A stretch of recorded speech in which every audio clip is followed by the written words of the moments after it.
आदरणीय प्राचार्य, व्यासपीठावरती उपस्थित असलेले सुभेदार महाडिक साहेब, ज्यांनी या ठिकाणी मला आमंत्रित केले, तुमचे प्राध्यापक सर, तसेच येथे जमलेल्या सर्व शिक्षक, विद्यार्थी, विद्यार्थिनी मित्रांनो,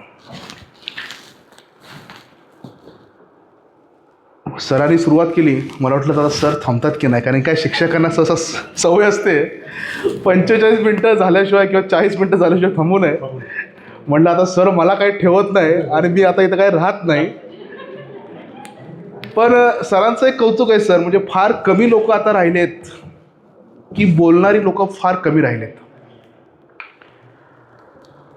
आणि बोललं तर लोकांना वाईट वाटतं म्हणून लोक बोलतच नाहीत. तर वक्ता होणं आणि वक्ता असणं म्हणजे वक्ता दशसहस्रीषु म्हणतात, 10,000मधून एखादा वक्ता तयार होतो. आणि अशा वक्त्यानेही आजकाल न बोलणं, मग ते सामाजिक परिस्थिती संदर्भात असेल, महापुरुषांसंदर्भात असेल किंवा एखाद्या व्यवस्थे संदर्भात असेल, मला वाटतं ह्याच्यासारखं दुसरं कुठलंही पाप नाही किंवा पातक नाही. मला फोन आला सरांचा की आमचे एक मित्र आहेत, ते म्हणाले तुम्ही व्याख्यानासाठी जाल का? मी चालेल, हरकत नाही. स्वामी विवेकानंद हा माझ्याही जिव्हाळ्याचा विषय आहे, कारण की स्वामी विवेकानंदची 150वी जयंती होती. त्यावेळी मी पूर्ण महाराष्ट्रात 150 भाषणं केली होती. आणि सर मला म्हणाले, सर प्राचार्य सर म्हणाले, कोरोनानंतर खरंच आमची वाईट अवस्था आहे. सर खरंच वाईट अवस्था म्हणजे मला आठवत नाही की 2015 किंवा 20 नंतर सहसा भाषणच बोलवत नाही आमच्यासारख्या वक्त्यांना. वक्ते एकतर प्रोफेशनल झालेत, पैसे घेऊन भाषण करतात, मग त्यांना तसा तामझाम लागतो. परंतु मी कृष्णा महाविद्यालयाचं यासाठी आभार मानेल की गर्दी न जमवता दर्दी लोक या ठिकाणी आहेत आणि काहीतरी विचारांचं आदान प्रदान व्हावं, आपल्या महापुरुषांचं स्मरण करावं, त्यासाठी आपण हा सगळा खटाटोप केला. माझं नाव निश्चित झाल्यानंतर कदाचित तुम्ही मला या ठिकाणी डायरेक्ट आणलं असतं या व्यासपीठावरती आणि बोला म्हटलं असतं. असं न करता तुम्ही स्वामींचे सुविचार जे अतिशय सुंदर अक्षरात लिहिले ते तुमच्या माजी विद्यार्थ्यांनी लिहिले, त्यासाठी प्रयत्न केलेले मला आढळून आले.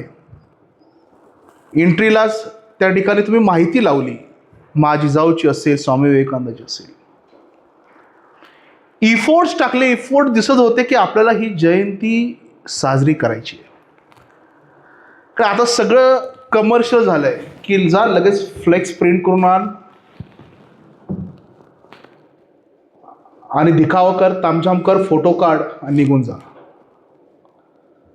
या सगळ्या मला कृष्णा महाविद्यालयाचं विशेष कौतुक करावं वाटतं की आपण मला या ठिकाणी आमंत्रित केलं, माझे विचार मांडण्याची या ठिकाणी संधी दिली. मी फक्त माझे विचार मांडणार आहे. स्वामीजी मला कळाले कसे, केव्हा. युवा दिन 12 जानेवारी शाळेत साजरा व्हायचा, माझ्याही व्हायचा, तुमच्याही होत असेल, सगळ्यांच्या होतो. पण नक्की स्वामीजीने काय केलं हे कुठल्याही पाठ्यपुस्तकात अजून तरी दिलं नाही आहे. असेल तर मला माहीत नाही, न्यू एज्युकेशन पॉलिसी आली त्यामध्ये मला माहीत नाही. पण मी जेव्हा लहानपणी होतो मला स्वामीजी शिकवले नाहीत. हां, पण 12 जानेवारी म्हणजे न्यू इयर नंतर पहिली एक जयंती येते, ती स्वामी विवेकानंद जयंती, आणि ती आपल्याला साजरी करायला पाहिजे, माझी जाऊ जयंती, असं एक साधारण वातावरण असायचं. फार तर फलकावरती लिहिलं जायचं की आज जयंती, हार्दिक शुभेच्छा. परंतु जेव्हा युवा दशेत आलो, अण्णा हजारेंचं आंदोलन पीकमध्ये होतं किंवा अण्णा हजारेंचं भ्रष्टाचार विरोधी आंदोलन चालत होतं, आणि त्यांनी त्यांच्या भाषणामध्ये बऱ्याच वेळा सांगितलं की मला स्वामी विवेकानंदांकडून प्रेरणा मिळाली. स्वामी विवेकानंदाचा फोटो दिसायचा, त्या फोटोकडे बघून काहीतरी विलक्षण वाटायचं की छानशी पगडी घातलेला हा युवक, ताठ उभा असलेला युवक, आणि काहीतरी कुठेतरी अमेरिकेमध्ये शिकागोमध्ये जाऊन मोठं काहीतरी भाषण केलंय आणि हा जगप्रसिद्ध झाला, असं काहीतरी कानावरती होतं. वास्तविक लहानपणापासून स्वामी विवेकानंद लोकांना शिकवले पाहिजेत, मुलांना शिकवले पाहिजे. कारण की आजकालची गडबड काय माहिती आहे का? आजकालची गडबड आहे की मुलं एका जागेवरती बसत नाहीत, लक्ष नसतं अभ्यासामध्ये. कारण की आपल्याकडे व्यवधानं एवढी आहेत, हातातला मोबाईल असेल, टी व्ही असेल, लॅपटॉप असेल, गुगल असेल, की आपलं ध्यान भंग पावलंय. 40 मिनिटं एका लेक्चरला कंटिन्यू बसून त्या शिक्षकाचं ऐकणं, हा पेशन्स संपलाय. त्यावेळी मला स्वामी विवेकानंद आठवतात की किती पेशन्स हा माणूस असेल. पहिल्यांदा ध्यानाचं महत्त्व या भारत देशाला ज्याने समजून सांगितलं प्रॅक्टिकल स्वरूपात, हा माणूस तासनतास बसायचा ध्यानस्थ अवस्थेमध्ये. त्यांच्या लहानपणीची गोष्ट सुद्धा आहे की मुलांना घेऊन ते ध्यान करायचे, सवंगड्यांना घेऊन ध्यान करायचे. आत्ताचे सवंगडी फार तर रील बघतील, दुसरं काही करणार नाही. तासनतास लोक रील बघतात आता. पण स्वामीजी आपल्या सवंगड्या घेऊन ध्यान करायचे. असंच ध्यान करताना त्यांच्या त्या घरामध्ये, त्यांच्या खोलीमध्ये साप आलेलं सुद्धा स्वामीजींना कळालं नाही. इतर लोक कुजबुजू लागली, हालचाल करू लागली, परंतु आपल्या घरात साप आलेला असतानाही स्वामीजींनी आपली ती ध्यानस्थ अवस्था तशीच ठेवली. तो साप निघून गेला. त्यानंतर लोकांनी सांगितलं की या ठिकाणी साप आला होता. सांगायचा उद्देश असा की तासनतास स्वामीजी ध्यान करायचे. त्या ध्यानाच्या साधनेमुळेच नरेंद्रचा विवेकानंद झाला. सोपं नसतं. शिक्षक शिकवतात, तुम्हालाही शिकवतात, तर स्वामीजींनाही शिकवायचे. एकदा कवितेमध्ये एक सिद्धांत आला देवत्वाचा, एक्झर्शनचा, आणि त्यामध्ये त्याचे शिक्षक शिकवू लागले की असा एक सिद्धांत आहे तो दैववादावरती अवलंबून आहे. व शिक्षक शिकवताय, इतर विद्यार्थ्यांनी ऐकलं, परंतु स्वामीजींनी त्या शिक्षकांना प्रश्न केला की सर, तुम्ही आम्हाला हा सिद्धांत शिकवताय, पण तुम्ही देव कधी पाहिलाय का? शिक्षक म्हणाले, मी देव नाही पाहिला, परंतु एक काली मातेचा पुजारी आहे, त्याने तो देव पाहिला आहे, तो तुम्हाला रस्ता दाखवू शकतो किंवा तो देव दाखवू शकतो. कारण स्वामी विवेकानंद विश्वास होता की जोपर्यंत एखादी गोष्ट अनुभवाची नाही, एखादी गोष्ट प्रत्यक्षात पाहिली जात नाही, तोपर्यंत त्याच्यावरती विश्वास ठेवला नाही पाहिजे. आणि त्यावेळी भेट झाली रामकृष्णांची आणि स्वामी विवेकानंदांची, की जेव्हा त्यांच्या प्राध्यापकाने सांगितलं काली मातेच्या पुजारीकडे जा. विवेकानंदांची देवाला जाणून घेण्याची इच्छा होती. देवाला जाणून घेण्याची इच्छा म्हणजे काय? नथिंग बी ॲक्सेप्टेड ब्लाइंडली. आता आपण ब्लाइंडली बऱ्याच गोष्टीचा स्वीकार करतो. हे चांगलं असेल का? हो असेल. हे चांगलं असेल का? हो असेल. परंतु आपण त्याची परीक्षा हा पाहत नाही किंवा त्याच्या मुळापर्यंत पोचत नाही. अडचण काय आपल्या युवकांची किंवा विद्यार्थ्यांची? आपण 21 अपेक्षित घेऊन 10वी पास होतो, परंतु जे काही लिटरेचर आहे ते कधीही आपण वाचत नाही. एक्झामला प्रश्न हवेत मला, हे 5 प्रश्न मी जर केले तर मी पास होईल. पासआउट पुरतं आपलं शिक्षण मर्यादित राहिलं, पण त्याच्या पुढे बघण्याचा दृष्टिकोन आपला लोप पावला. जेव्हा त्या शिक्षकांनी सांगितलं काली मातेचा पुजारी आहे, त्यांनी देव पाहिला आहे, स्वामीजी तिकडे गेले. नुसते गेले नाही, कारण की तो जो पुजारी होता, ते जे रामकृष्ण होते, ते म्हणायचे की मला कसलाही मोह नाही, पैशाचाही मोह नाही. हे स्वतः स्वामी विवेकानंदाने चेक केलं. म्हणजे गुरुचीही परीक्षा पाहिली त्यांनी. स्वामीजी पारखी होते, गुरूंचीही परीक्षा पाहिली. स्वामी रामकृष्ण त्या ठिकाणी एकदा आसनावरती नसताना 1 रुपयाचा शिक्का, एक नाणं ठेवलं त्यांनी. ते नाणं ठेवल्यानंतर ज्यावेळी रामकृष्ण आसनस्थ झाले, त्यावेळी ते उडाले. मग त्यानंतर स्वामीजींना कळालं खरोखरच बोला तैसे चाले त्याची मंदावी पावले की हाच आपला गुरु होऊ शकतो. स्वामीजी BA ला होते, शेवटच्या वर्षाला होते. आपल्यासारखं सामान्य विद्यार्थी, म्हणजे आपल्याला फार शिकवलं जातं की स्वामीजी विवेकानंद कुठून तरी आकाशातून आले होते, कुठून तरी जन्माला आले होते. पण प्रत्यक्षात आपल्यासारखाच मुलगा BA करत होता, वडील वारले अचानक. घरची श्रीमंती होती, वडील विश्वनाथ हे व्यवसायाने वकील होते. आई भुवनेश्वर देवी ही धार्मिक होत्या. आणि असं म्हणतात की काशी विश्वेश्वराला भरपूर प्रार्थना केल्यानंतर हा विश्वेश्वर म्हणजे बिलेश्वर, म्हणजे तुम्हाला बेंगॉली भाषा माहीत असेल, वला ते ब म्हणतात. त्यामुळे स्वामी विवेकानंदचं लहानपणीचं नाव हे बिलेश्वर, बिले असं होतं.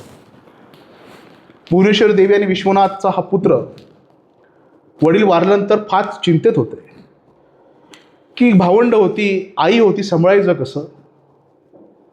त्यामुळे भौतिक वादाला बळी जावं असं त्यांच्या मनात यायचं. बऱ्याच वेळा आपलंही होतं की सहज असेल ते आपण घेतो. म्हणजे एखादा सोपा चुकीचा टर्न सहज घेतो आपण, पण एखादा बरोबर कठीण टर्न आपण कधी आयुष्यात घेत नाही. कारण ते सोपं असतं, जरी चूक असेल सोपं आपण स्वीकारतो. स्वामी विवेकानंदांच्या आयुष्यात असं झालं की वडील वारले, गरिबी आली. पण त्यांनी विचार केला की आपल्याला आता नोकरी केली पाहिजे. या महापुरुषानं नोकरीसुद्धा केली, अनुवादक म्हणून त्यांनी काम केलं. असं असताना घरचं भागत नव्हतं. तेव्हा पुन्हा रामकृष्णांकडे गेले आणि मला म्हणाले की माझं भागत नाही, तुमच्या ह्या काली मातेला सांगा की माझं काहीतरी भलं कर. रामकृष्ण म्हणाले की काली माता तुझी आहे, तुझं ऐकेल, तू सांग. मग ते ठीक आहे, गुरुनी सांगितलं आज जातात, मंगळवार असतो, काली मातेला म्हणतात की मला ज्ञान दे, वैराग्य दे, विवेक दे, आणि ते माघारी येतात. मग रामकृष्ण विचारतात तू मागितलंस का? हो म्हणलं मागितलं. काय मागितलंस? तर ज्ञान दे, विवेक दे, वैराग्य दे. पण सांगायचा मुद्दा असा की त्यांनी मागितलं असतं की नोकरी दे, ऐश्वर्य दे, पण ज्ञानाची साधना, विवेकाची साधना आणि त्याबरोबर वैराग्य तर त्यांनी मागितलं आणि ते अखंड आयुष्यभर जपलं. त्यावेळी ते नरेंद्रच होते, विवेकानंद झाले नव्हते. जेव्हा गुरुजी रामकृष्ण जेव्हा त्यांचं निधन झालं, तर त्यांनी विचार केला की निधन झालं, परंतु रामकृष्णाचा जो विचार आहे, कारण रामकृष्ण ही शिकले नव्हते, कुठल्याही शाळेत गेले नव्हते, पण त्यांची आध्यात्मिकता असेल, त्यांचं ध्यानाचं स्वरूप असेल किंवा या जगण्याकडे बघण्याचा दृष्टिकोन असेल, हा फार विशाल होता. जाताना त्यांनी विवेकानंदाला एक हात लावला. विवेकानंदाला हात लावला रामकृष्णांनी आणि विवेकानंद जरा चक्कर आली आणि त्याला असं म्हणाले की माझी सगळी साधना मी तुला दिली, त्या साधनेचा काहीतरी उपयोग कर. रामकृष्णांना घशाचा कॅन्सर होता, त्यांचं निधन झालं. पण ह्यानंतर आपण काय करायचं या विवंचित असताना? 18 विश्व दारिद्र्य, गुरुचं निधन झालंय, रामकृष्ण मठ आपण जे आता बघतो काही नव्हतं. ह्या माणसाने विचार केला की आपण भारत भ्रमण करायचं. आज मी कॉलेजला जाताना किंवा बाहेर निघताना घरात खिशात किती पैसे आहेत पाहतो, गाडीत किती पेट्रोल आहे पाहतो, गाडी व्यवस्थित आहे का पाहतो, ड्रायव्हर आलाय की नाही पाहतो. स्वामी विवेकानंदांकडे काही नव्हतं, पण एक इच्छा होती की आपण आपला भारत पाहिला पाहिजे. म्हणजे रवींद्रनाथ टागोर म्हणतात की जर भारताला जाणून घ्यायचं असेल तर स्वामीजींचं चरित्र वाचलं पाहिजे. त्यामुळे विवेकानंद भारत भ्रमणाला निघाले आणि पहिल्यांदा ते गेले वाराणसीला. सोबत काही नाही, एक पैदल फकीर निकल पडा, एक शोधामध्ये हा भारत देश कसा आहे पाहण्यासाठी पहिले वाराणसीला गेले. आणि आपल्याला माहिती आहे वाराणसी असेल त्या ठिकाणी प्रचंड प्रमाणात मंदिर आहेत. अशाच एका दुर्गा मातेच्या मंदिराजवळ गेले आणि हातात प्रसाद होता. आणि प्रसाद असताना त्या ठिकाणी जी माकडं होती त्यांच्या मागे लागली. आपण पण बघतो की इतर पिकनिक स्पॉटला गेल्यानंतर माकडांना काय कळतं, हातात असेल ते खेचून घेतात. आणि अशी माकडं मागं लागली आणि स्वामी विवेकानंद पुढे पळत गेले, माकडं पुन्हा मागे आली. तिथे गृहस्थ बसले होते, त्यांनी सांगितलं की माकडांना भिवून पळू नको, त्यांचा सामना कर. ह्या वाक्याने स्वामी विवेकानंद पटकन युटर्न मारला आणि त्या माकडांच्या नजरेला नजर मिळवली आणि तशी ती माकडे मागे सरली. सांगायचा उद्देश असा आहे की गोष्ट जरी स्वामी विवेकानंदांची असेल तर विवेकानंद म्हणाले की ह्यावर मला एक कळालं, ज्या ज्यावेळी संकट तुमच्या पाठीशी लागतील, संकटांना पाठीशी घेऊन पळू नका, संकटांचा सामना करा. जर तुम्ही संकटाचा सामना कराल तरच तुम्ही त्या संकटांना टाळू शकता किंवा संकटावरती मात करू शकता. आज आपण संकटांचा सामना करणं विसरलोय, संकटांना टाळणं पण विसरलोय. आपण संकटांच्या शरण जातोय. अशा प्रकारे त्यांचा असा प्रवास सुरू झाला. हिमालयात गेले, त्यांनी तपस्या केली, अनेक लोक भेटली. स्वामी विवेकानंद हे क्षत्रिय समाजातील एक होते, पण त्यांनी कधी जातीभेद पाळला नाही. फिरता फिरता फिरता पूर्ण भ्रमण करता म्हणजे हिमालयाला गेले, राजस्थानला गेले. आणि सगळ्यात महत्त्वाचं क्रक्स म्हणजे मलाही नंतर तो वाचनात आला की फिरत भारत भ्रमण करत असताना ते मुंबईत गेले. मुंबईत गेल्यानंतर त्यांना लोकमान्य टिळक मिळाले. लोकमान्य टिळकांबरोबर भेटून त्यांनी कर्म सिद्धांतावरती चर्चा केली, कर्मावरती चर्चा केली. आणि टिळकांबरोबर ते मुंबईवरून पुण्यात आले आणि पुण्यात त्यांनी भाषणं केली. पुण्यातून ते महाबळेश्वरला आले.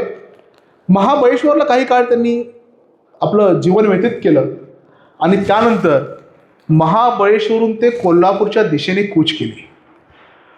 पण हे का सांगतोय की स्वामी विवेकानंदांनाही ह्या जमिनीचा पदस्पर्श झालेला आहे.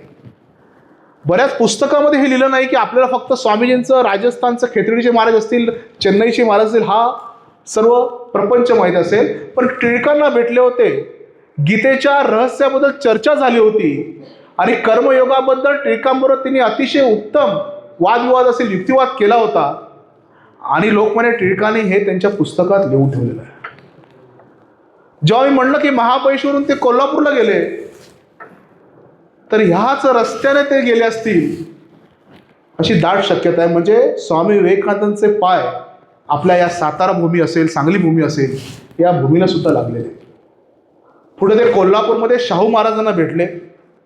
त्या ठिकाणी सुद्धा त्यांनी वेदांचा जो अभ्यास होता, सिद्धांत होता, तो त्या ठिकाणी शाहू महाराजांसमोर प्रकट केला. आणि त्या ठिकाणी शाहू महाराज म्हणाले, तुम्हाला काहीतरी दिलं पाहिजे. त्यावेळी ते शाहू महाराजांना चेष्टेने म्हणाले की मी संन्यासी आहे, काही घेत नाही, पण मला कोल्हापुरी पादत्राणे मात्र आवर्जून द्या. म्हणजे आता कदाचित ते प्राडा वगैरे ब्रँड आला लोकांना, आता कोल्हापुरी चपला आता लोकांना माहीत पडतील. पण आपल्या जागेचं महत्त्व हे पहिल्यापासून असं होतं की कोल्हापुरी चपलेचा ब्रँड स्वामीजींना माहीत होता. पण बऱ्याच वेळा आपणच स्वदेशी वस्तू घेतो का? कारण की या भारताच्या जडणघडणीतला महत्त्वाचा सिद्धांत आहे. आणि स्वदेशीचा नारा सावरकर असतील, गांधीजी असतील, प्रत्येकाला दिलाय, पण तो आपण पाळत नाही. त्यामुळे स्वदेशीचा मूलमंत्र आपण आयुष्यात बाळगावा. पुढे ते चेन्नईला गेले आणि आपल्याला माहिती आहे की विवेकानंद मेमोरियल रॉक, तुम्ही जर कन्याकुमारीला कधी गेला असाल, त्या ठिकाणी देवीचं मंदिर आहे आणि ठराविक अंतरावरती विवेकानंद रॉक आहे, म्हणजे एक दगड आहे, ज्या ठिकाणी असं म्हणतात की माता पार्वतीने शंकराला प्रसन्न करण्यासाठी त्या ठिकाणी साधना केली होती. स्वामी विवेकानंदांना तिकडे जायचं होतं, नावाडी पैसे मागत होता, त्यांच्याकडे पैसे नव्हते, म्हणून स्वामी विवेकानंद पोहत पोहत पोहत त्या शिळेवरती गेले आणि त्या ठिकाणी 3 दिवस त्यांनी तपस्या केली आणि त्यांनी संपूर्ण भारत देश आठवला. बंगालमधून निघाले स्वामीजी, वाराणसी, हिमालयाला गेलेले स्वामीजी, राजस्थानमध्ये, इथं मुंबई, संपूर्ण भारत देश त्यांना डोळ्यासमोर त्यांनी घातला. आणि त्यांना कळालं की एवढा चांगला सिद्धांत आहे, हा देश फार मोठा आहे, पण आपला भारत देश आज पारतंत्र्यात आहे, नैराश्याच्या गर्तेत आहे. काहीतरी करावं. तरी 3 दिवस तिकडे ध्यान केल्यानंतर त्यांना असं स्वप्नात जाणवलं की रामकृष्ण म्हणतायत पश्चिमेकडे चला. पश्चिमेकडे चला म्हणतात, पण जायचं कुठे? म्हणून ते ध्यानानंतर जेव्हा चेन्नईला आले, खेत्रीचे महाराज भेटले. त्यांनी खेत्रीच्या महाराजांनी सांगितलं की जागतिक सर्वधर्म परिषद ही शिकागो अमेरिकेला भरली आहे आणि त्या ठिकाणी सगळ्या धर्माचे तत्वचिंतक येणार आहेत. त्या ठिकाणी सगळे येणार आहेत, धर्म डिस्कस करणार आहेत, कुठला धर्म श्रेष्ठ हे डिस्कस करणार आहेत आणि तुम्हाला जायला पाहिजे. स्वामीजी म्हणले मी जाईन, पण मला शारदा मातेची परवानगी पाहिजे. शारदा माता म्हणजे रामकृष्ण त्यांचे गुरु होते, त्यांच्या सुवेद्य पत्नी. शारदा मातेला त्यांनी विनंती केली की मला अमेरिकेला जायचं आहे. शारदा माता त्यावेळी भाजी चिरत होत्या की स्वामीजी म्हणतात की माता मी तुम्हाला विचारतोय, मला अमेरिकेला जायचं आहे, जाऊ का? मग त्यांनी काय केलं, भाजी चिरताना सहज चाकू फेकला. चाकू जेव्हा खाली पडला आणि सांगितलं की नरेंद्र तो चाकू आणून दे. नरेंद्र तो चाकू आणून दिला. मग नरेंद्रने चाकू आणून दिला, चाकूचं पातं आपल्याजवळ ठेवलं आणि मूठ मातांना, शारदा मातांना दिली. त्यावेळी शारदा माता म्हणाल्या तू जाऊ शकतोस आता. नरेंद्रला कळालं नाही असं का झालं. शारदा माता म्हणाल्या की जो मनुष्य की साधा चाकू देतानाही समाज मनाचं भान राखत असेल की पातं समोरच्याला कापू नये, ते मला कापलं तरी चालेल पण त्याला मूठ मिळावी, त्या मनुष्यास हा अधिकार आहे. गोष्ट छोटी आहे, पण या छोट्या गोष्टीतून पहिली लोक परीक्षा बघायचे. आणि ह्यानंतर स्वामीजी शिकागोला गेले. काही नव्हतं, खेत्रीच्या महाराजांनी त्यांना तिकीट करून दिलं होतं. पण तिकडे गेल्यानंतर त्यांना कळालं की शिकागोची धर्मपरिषद आणि तिकडची एंट्री बंद झालेली आहे. आपण पण कल्पना करा की एका स्पर्धेला गेलो आणि एंट्री बंद झाली, आपण काय करू? चला घरी, काय होत नाही, आम्हाला सरांनी बनवलं, हरकत नाही, चला घरी. पण जिद्द आणि चिकाटी महत्वाची असते की मला त्या सर्व धर्म परिषदेमध्ये बोलवायचं आहे. जरी एंट्री बंद झाली तरी स्वामी विवेकानंद ती शिकागो परिषद 3 महिन्यानंतर होणार होती, त्या ठिकाणी राहिले. मला सांगा, पाहुण्यांच्या घरी गेल्यानंतर तिकडे किती सोयी सुविधा आहेत, तरच त्या पाहुण्यांकडे जाणारे आपण. हल्लीची पिढी तशीच आहे. हा मनुष्य शिकागोला गेलाय, कोण नातेवाईक नाही, ओळखीचं नाही, पाळखीचं नाही, फक्त मला माझे विचार त्या सर्व धर्म परिषदेमध्ये मांडायचे आहेत म्हणून हा युवक गेलाय शिकागो सारख्या अंजान शहरात. मग कोणीच नाही ना तिथे राहतो.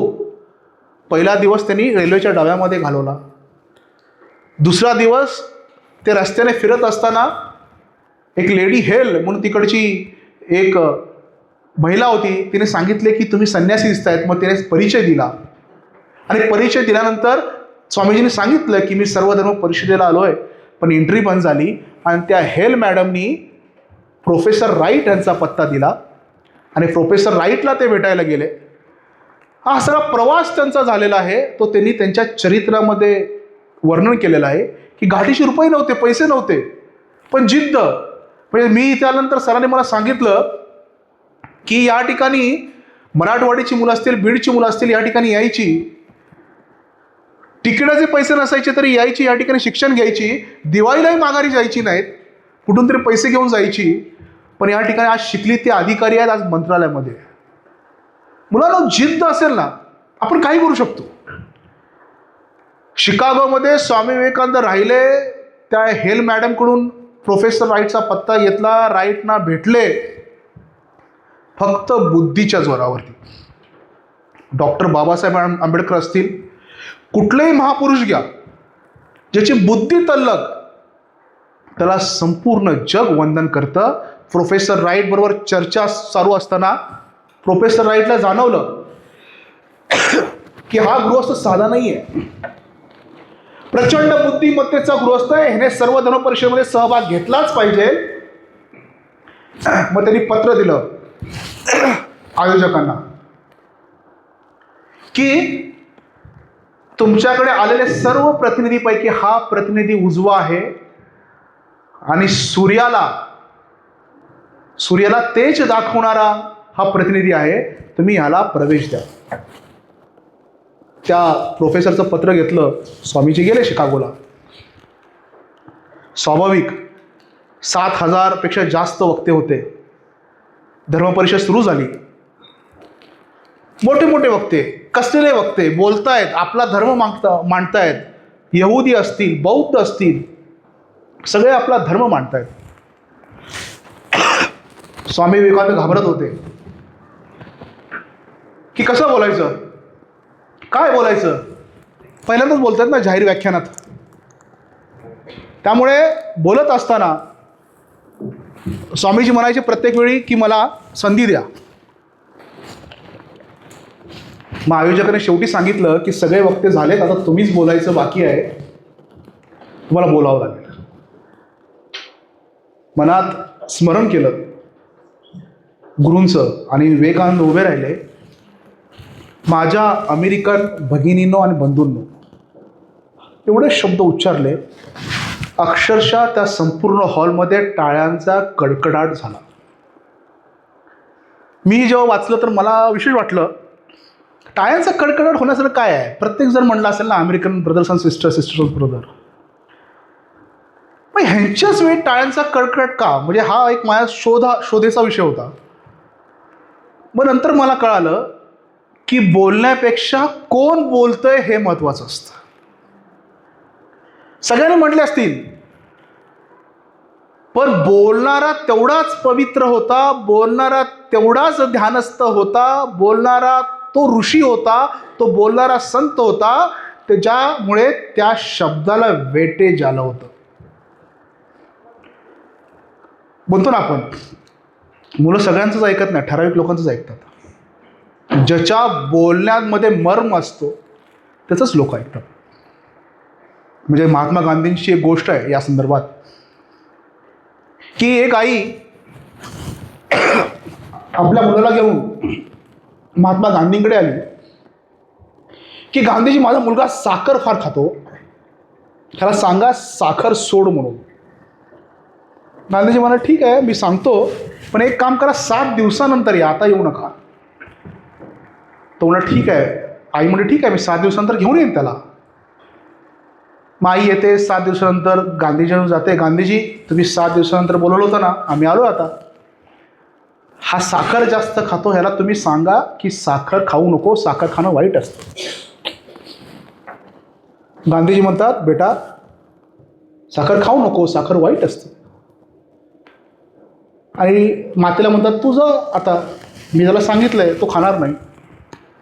मग माता विचारते गांधीजी हेच जर सांगायचं असेल तर 7 दिवसापूर्वी सांगायचं ना, मला हेलपाटा झाला ना.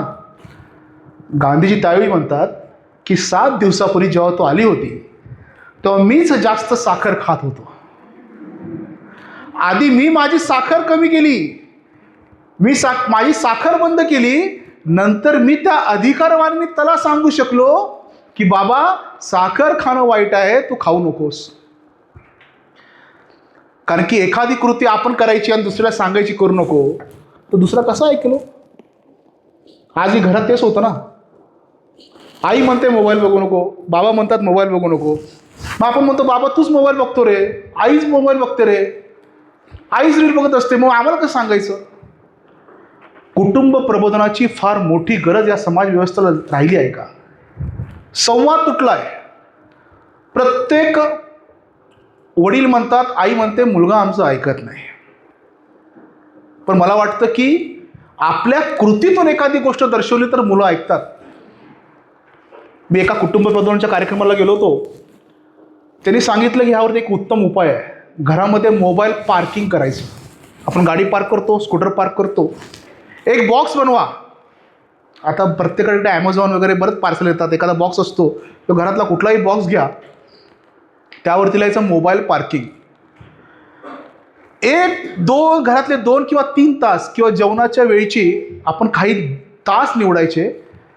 घरातल्या आईने, बाबाने, मुलाने सगळ्यांनी आपला मोबाईल त्या मोबाईल पार्किंग लॉटमध्ये टाकून द्यायचा आणि वेळ ठरवायची आपण की आपण गप्पा मारायच्या. हे सांगण्याचं तात्पर्य असं आहे की स्वामीजी म्हणाले आणि लोकांनी टाळ्या वाजवल्या, कारण की त्यांच्या बोलण्यामध्ये एक गांभीर्य होतं. त्यांच्या बोलण्यामध्ये ती विश्वबंधुत्वाची साध होती. तीच साथ कदाचित ज्ञानेश्वरांनी पसायदानामध्ये घातली होती का? ती साध होती, त्यामुळे लोकांनी टाळ्या वाजवल्या. नंतर काय म्हणाले असतील हो? छोटेखानी भाषण केलं पण फार उत्तम केलं. इतर लोक काय म्हणाली की आमचा धर्म श्रेष्ठ कसा, आमचा धर्म महान कसा, तुमचा धर्म वाईट कसा. स्वामीजीने फार सुंदर असं विवेचन केलं. स्वामीजी म्हणाले की आमचा धर्म हा सहिष्णू आहेच, पण हा धर्म प्रत्येक मतांचा आदर करणारा आमचा धर्म आहे. जे चांगलं आहे तो स्वीकारणारा धर्म आहे. या ठिकाणी रोमनांनी जेव्हा यहुदीवरती आक्रमण केलं होतं तेव्हा यहुदींना भारताने स्वीकारलं. त्यामुळे अतिथी देवो भव अशी संस्कृती असलेला आमचा धर्म आहे, आमचा देश आहे. पारशींना जेव्हा हाकलून दिलं होतं त्यांच्या देशातून, त्याच पारशीने आमच्या देशाचा आश्रय घेतला. असा सर्वांचं शुभ चिंतणारा वसुदेव कुटुंब असणारा आमचा धर्म आहे. आणि आम्ही असं मानतो की प्रत्येक धर्म श्रेष्ठ आहे, परंतु तो अंतिमतः एकाच दिव्यताकडे जातो. तरी त्यामध्ये असं सांगितलं की एक तलाव आहे आणि तलावाच्या एका साईडला कदाचित एखादा हिंदू पाणी पितोय, तलावाच्या दुसऱ्या साईडला एखादा मुस्लिम पाणी पितोय, तलावाच्या तिसऱ्या साईडला एखादा ख्रिश्चन पाणी पितोय. प्रत्येकाला वाटतं की मी हिंदू म्हणून पाणी पितोय, एखाद्याला वाटतं मी मुस्लिम म्हणून पाणी पितोय, एखाद्याला वाटतं ख्रिश्चन म्हणून पाणी पितोय. पण अंतिमतः आपण त्या भगवंताची लेकरं आहोत. अंतिमतः आपलं उद्दिष्ट एकच आहे. त्यासाठी त्याने एक छान उदाहरण सुद्धा दिलं. त्याने एक उदाहरण दिलं की एका विहिरीत एक बेडूक वाढलेला असतो. त्या बेडकाला वाटतं की हे विहीर माझं विश्व आहे, हे विहीरच माझं जग आहे. तो विहिरीमध्ये लहानाचा मोठा झालेला असतो आणि त्या ठिकाणी तो राजा झालेला असतो.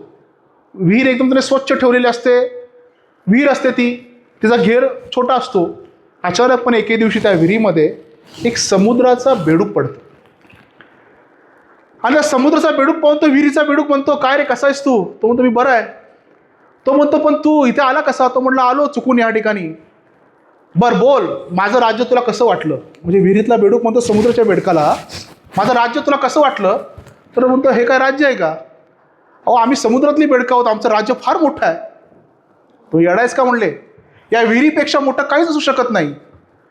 ही विहीरच मोठी आहे आणि ह्याच्यापेक्षा कुठलंही मोठं राज्य नाही आहे, तू वेडायस. आणि त्या बेडकाला तो हकलून देतो, समुद्राच्या बेडकाला. सांगायचं तात्पर्य कसं? स्वामीजी म्हणतात की हिंदू समाज एका विहिरीत आहे, मुस्लिम समाज एका विहिरीत आहे, ख्रिश्चन समाज एका विहिरीत आहे. त्यांना आपला धर्म श्रेष्ठ वाटतो, पण ह्याच्या पलीकडे आपण ज्याची साधना करतो तो समुद्र आहे आणि अंतिमतः आपल्याला समुद्रालाच मिळायचं आहे. अशा प्रकारचं विवेचन केल्यानंतर तिकडच्या लोकांना एवढं आवडलं. कारण टीकात्मक बोलले नाही स्वामीजी. स्वामीजींनी सर्व समावेशक भूमिका घेतली आणि अशा प्रकारे त्यांच्या भाषणांची, म्हणजे जेव्हा जेव्हा स्वामीजींनी शिकागोला भाषणं केलेत, प्रचंड प्रतिसाद लाभला त्यांना. वेदांचा तत्वज्ञान असेल, भारत देशाची महती असेल, त्यांनी सगळं त्या ठिकाणी सांगितलं आणि स्वामीजींचा गौरव वाढत गेला त्या ठिकाणी. स्वामीजींनी पश्चिमेस प्रचंड भाषणं केली. मार्गरेट अल्वा, ज्याला आपण भगिनी निवेदिता म्हणतो, त्यांच्या शिष्य झाल्या. वेदांत सोसायटीची स्थापना केली आणि लोकांनी विनंती केली, लोकांनी त्यांना, स्वामीजी तुम्ही आता भारतात जाऊ नका, याच ठिकाणीच राहा आणि आम्हाला वेदांत सांगा, आम्हाला जीवन जगण्याची कला सांगा. स्वामीजी म्हटले नाही, मला भारतात परतलं पाहिजे, भारत माझा देश हा माझा वाट पाहतोय माझी. तर बरेच जणांनी प्रश्न केला की पश्चिमेची एवढी चगाचोंद आहे, पश्चिमेचं एवढं इन्फ्रास्ट्रक्चर चांगलं आहे, भारत देशात काय? तुम्हाला भारत देशात आवडेल का? स्वामीजी हसले आणि म्हटले नाही, मला भारतात जावं लागेल. स्वामीजी पश्चिमेकडून श्रीलंका करून भारतात आले. विशेष म्हणजे भारतात आल्यानंतर पहिल्यांदा त्यांनी काय केलं असेल, बोटीतून उतरले आणि त्या किनाऱ्यावरती त्या मातीमध्ये लोळले. म्हणजे आश्चर्य आहे ना की हा माणूस लोळला का? या भारत मातेच्या कणाकणाचा स्पर्शापासून मी फार दिवस दूर होतो. या भारताच्या पवित्र मातीपासून मी दूर होतो. म्हणून त्या ठिकाणी संपूर्ण या देशाची माती पूर्ण अंगाला त्यांनी लावली. देशप्रेम. चांगल्या ऑपॉर्च्युनिटी असतील की लोक जातात, जावं. मला त्यात म्हणायचं नाही की लोकांनी जाऊ नये. आपले सर पण बऱ्याच विदेशात जाऊन आले, परदेशात वारी केली. परंतु बऱ्याच ऑपॉर्च्युनिटी तिकडे असताना स्वामीजी राहिले नाहीत. मला माझ्या देशाचं कल्याण करायचं आहे, देशवासींचं कल्याण करायचं आहे म्हणून चांगल्या ऑपॉर्च्युनिटी सोडून त्या ठिकाणी आले.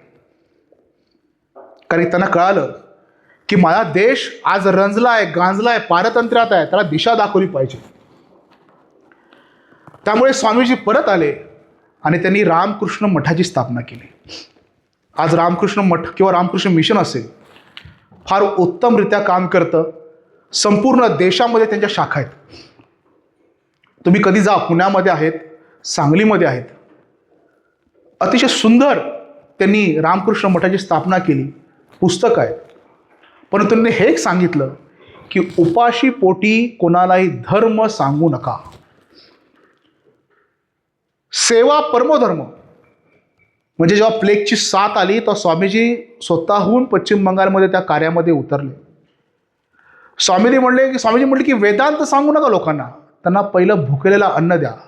हाच विचार गाडगे बाबांचा होता का? सगळ्या संतांनी एकच सांगितलंय. स्वामीजी म्हणाले की भुकेलेला अन्न द्या, नंतर त्याला वेदांत सांगतो, तो जास्त चांगल्या प्रकारे ऐकेल. तू त्याला वेदांत सांगायला गेला, तो म्हणला अरे मला जेवायची भ्रांत आहे, तू जेवायला मिळतं, तू काय वेदांत सांगतो. स्वामीजीने रामकृष्ण मिशनतर्फे अतिशय चांगली कामं केली आणि भविष्यात आजही रामकृष्ण मिशन चांगली काम करतात. 4 एप्रिल जेव्हा त्यांना महासमाधी लागली, त्यांना कल्पना आली, म्हणजे बऱ्याच महान लोकांना कल्पना येते, आणि त्यांचं 4 जुलैला त्यांचं देहावसन झालं.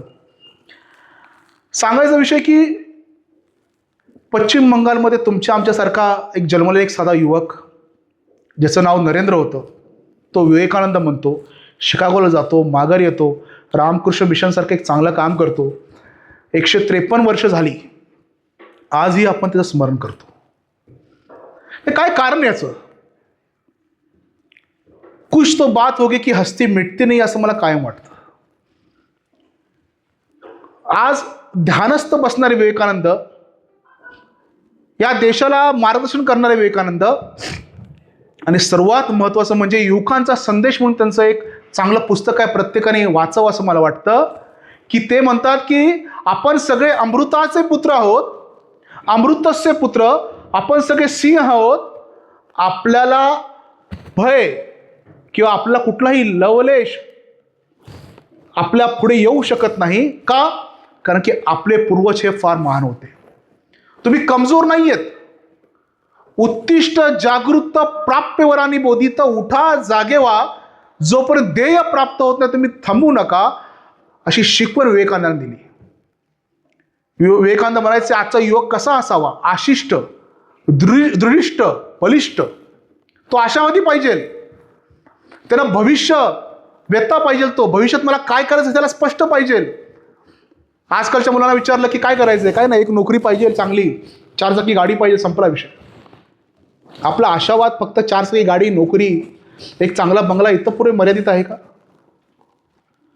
आशावान पाहिजे, बघितलं पाहिजे, भविष्य बघितलं पाहिजे, बलिष्ठ पाहिजे, बलवान पाहिजे, बलाची उपासना केली पाहिजे, हनुमंतरायाची उपासना केली पाहिजे, आणि दृढिष्ठ असलं पाहिजे, दृढ निश्चयी असलं पाहिजे.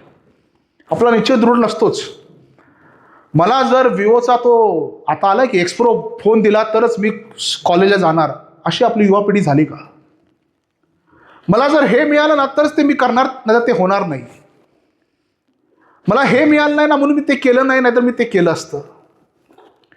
यामध्ये आपली युवा पिढी गुरफटून गेली का? नाही, मी कॉलेजला येणार होतो पण काय करायचं, बाईकच नव्हती. आत्ताच आम्ही चर्चा करत होतो की आपल्या भागातले कितीतरी शिक्षण महर्षी होते, पायपीट करून. पतंगरावांचं उदाहरण आहे, गावावरून पायपीट करून हायवेला यायचे. ते असे म्हटले का मला आता एसटी नाही, आता मी जात नाही पुण्याला? नाही म्हटले ते. आज आपण साधनांच्या आहारी गेलोय आणि साध्य विसरलोय. आपलं जर साध्य नक्की असेल ना, होय मला हे अचीव करायचं आहे, तर आपण साधनांच्या आहारी जाणार नाही.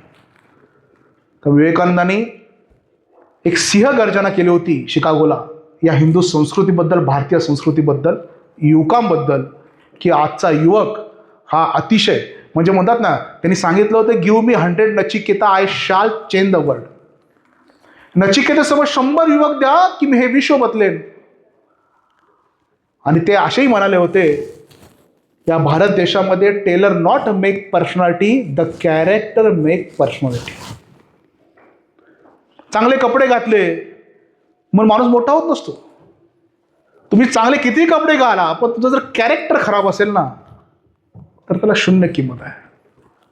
त्यामुळे कॅरेक्टर जपलं पाहिजे, कारण कॅरेक्टरच त्या माणसाची पर्सनॅलिटी डेव्हलप करते, असा विवेकानंद संदेश होता. तर स्वामी विवेकानंद जेवढे मला कळाले तेवढं मी तुम्हाला सांगण्याचा प्रयत्न केला. आज राजमाता जिजाऊंची जयंती आहे आणि जिजाऊबद्दल सरांनी पण फार सांगितलं. या सगळ्यांच्या एक जिजाऊ माता होत्या, आपण ऐकतो जयंतीमध्ये शुभेच्छा देतो. ह्याच्या पुढे मला म्हणायचं आहे की जिजाऊ होत्या म्हणून शोभा घडले साहजिकच आहे, पण आज तशा जिजाऊ आहेत का? म्हणजे एखादं सामाजिक काम करताना तू तिकडं का गेलास आणि कशाला तुला कोणी सांगितलं शहाणपणा करताना, अशा स्वरूपाचं वर्तन जर जिजाऊनी केलं असतं तर स्वराज्य घडलं असतं का?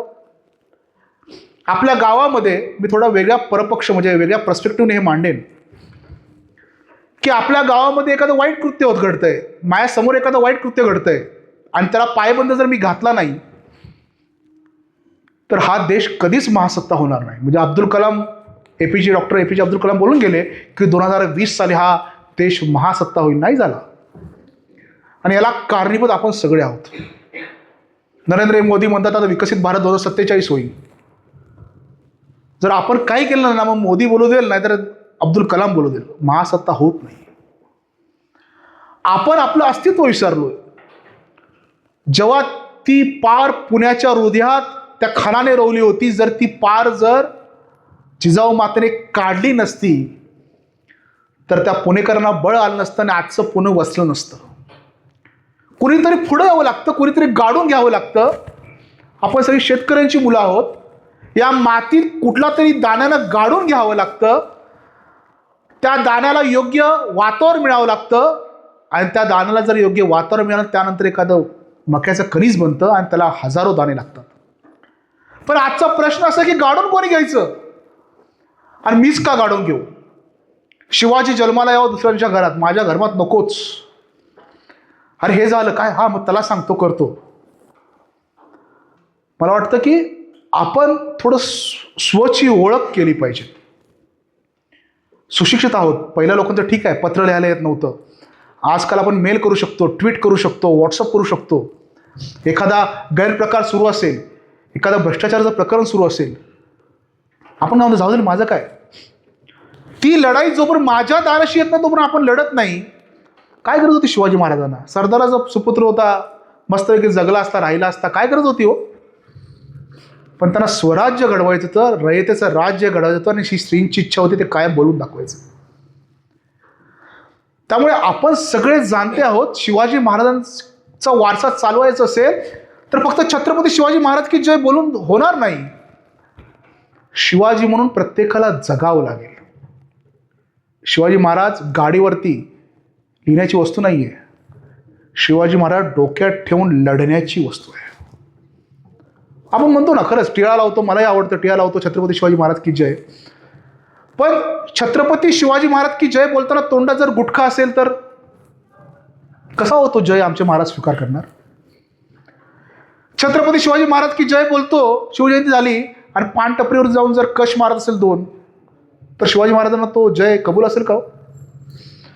मी छत्रपती शिवाजी महाराजांना मुजरा करणार, पण संध्याकाळी कंट्री बारवर जाणार, लिकरवर जाणार, कसा तो मुजरा आमच्या महाराजांना कबूल असेल हो?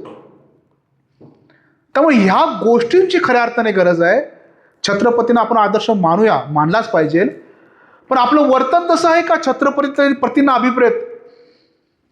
हिरोजी इंदलकर बांधला किल्ला म्हणून तुला मोठा शाना झालाच नाही. चूक म्हणजे चूक, खतम. म्हणजे आपण काय कृत्य करतो? सरांनी सांगितलं कोरोनानंतर आमची संख्या फार रोडावली आहे. रक्ताचं पाणी करून आपले आईवडील इथे पाठवत असतात. सोपं नसतं. बाप झाल्यानंतर तुम्हाला कळेल कदाचित. शिक्षण हे वाघिणीचं दूध आहे, ते गुरगुरल्याशिवाय राहणार नाही. डॉक्टर बाबासाहेब आंबेडकर म्हणाले होते. पण शोकांतिक आहे की शिक्षकांना आज म्हणावं लागतं की या ठिकाणी विद्यार्थी येत नाही. एवढा चांगला सुंदर कॅम्पस आहे, त्याचा आनंद घेण्यासाठी, उपभोग करण्यासाठी विद्यार्थ्यांची इथे शॉर्टेज आहे.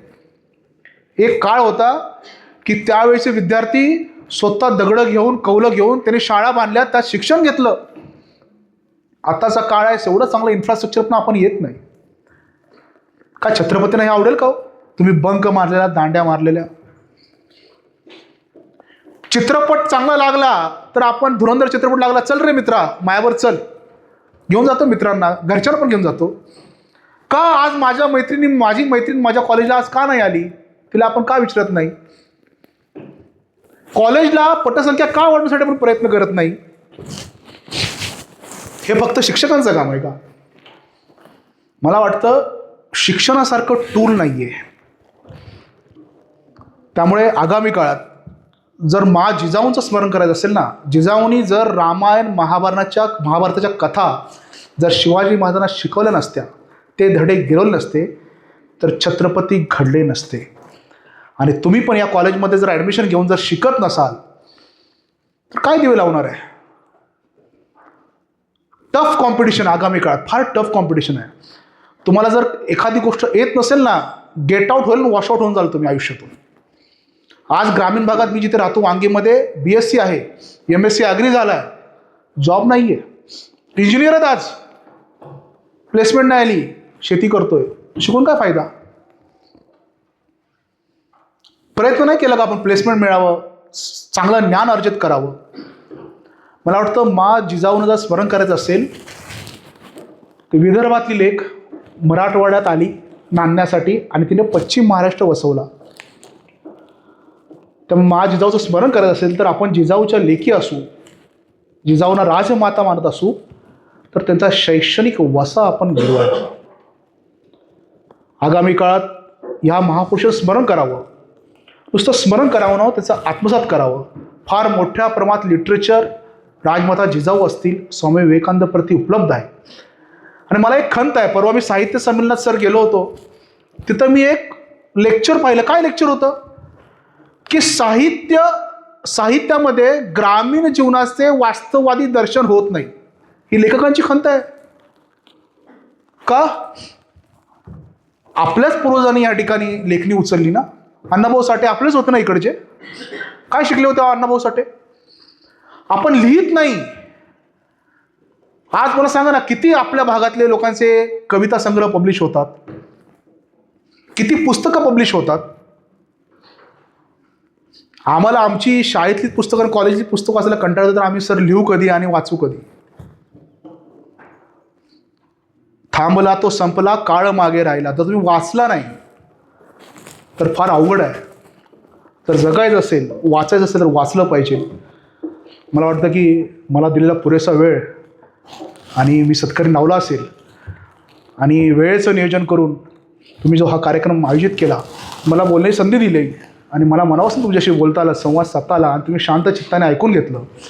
बऱ्याच वेळा म्हणतात की ओरडत होतं सर, सांगू नका जास्त. पण वास्तव मांडलं पाहिजे आणि वास्तव मांडण्यानंच जरी कटू अनुभव असतील, हे काय चांगलं वाटायचं म्हणजे चांगलं बोलायचं असं होत नाही.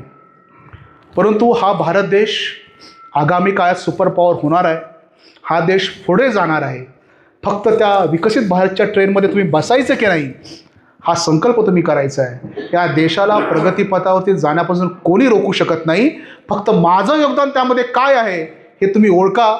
त्या विकसित भारतच्या महासत्तेच्या ट्रेनमध्ये बसा आणि आपल्या देशाचं, आपल्या भागाचं कल्याण करा. एवढं बोलतो थांबतो. धन्यवाद.